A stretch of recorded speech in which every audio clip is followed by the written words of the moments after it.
Welcome back. The holiday season is here. It's the most wonderful time of the year, but hey, it can be stressful for so many people, especially when it comes to finances, and everybody's stress is different. We have to respect that.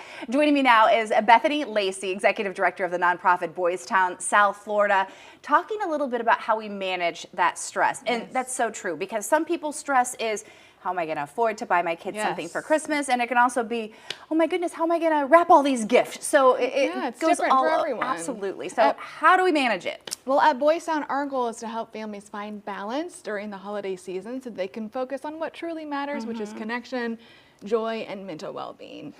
One thing that I find for parents of young children is that the holiday season is very disruptive to routines, and that can be really stressful for families. I think that's a good point. Actually, my husband and I were talking about last night, and our first night without routine was a little rough. Yes. And we do. You need to kind of keep that, and kids like routine as well. They do, and that's what I always suggest. So I think as much as possible, even though we know kids are not in school and parents are not working, if parents can create a daily schedule, put it on the fridge so that children know what to expect throughout the day. Predictability helps kids thrive, and it kind of reduces that dysregulation.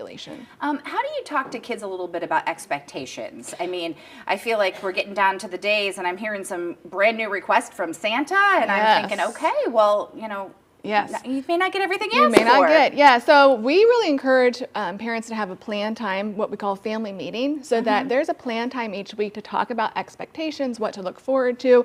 And one thing I say is if my kids have put it on Santa's list, that doesn't mean they're going to get it. It just means they're putting it's a wish list. It's not a I'm guaranteed to get list. So we talk about that, and we use pre-teaching proactive conversations to help our kids understand just because it's on the list doesn't mean you're going to get it. And it can also carry over to a birthday list if we need to do that, if we don't get it for Christmas. And talk about managing expectations even for us adults. Yes, because, it's tough. As parents, we want it to be magical. We want it to be perfect. And let's be honest, I'm not sure what that is or if that exists. Well, and I think the first thing we do to manage our expectations is to recognize that the holidays it is a stressful time, and we all need to be mindful of that and to have a plan to recognize it can be really draining on finances. So having a budget helps us manage our expectations. It's not fun to have a budget, but we talk about post-holiday blues. That really is that financial strain that you face going into the new year because you didn't stick to a plan. So having a plan can really help reduce the chaos that we experience during the holiday season, and it helps us focus on what is most important, which is having those meaningful moments with the people that we love. Absolutely. I like the family meeting. I like the plan, organizing the days out, know what you're going to do. A lot of free activities. Hop in the car and go look at Christmas lights. Absolutely. And kids, when you ask kids about what their favorite holiday memories are, it's usually not the gifts. It's the time that they get to experience with their families. Very true. So good reminders. Yes, so thank you so much. Yes. If you're feeling stressed or overwhelmed, Boys Town's hotline. They have a national hotline that's available. Look at this. Take a picture of your screen just to have it. You never know. You might need it.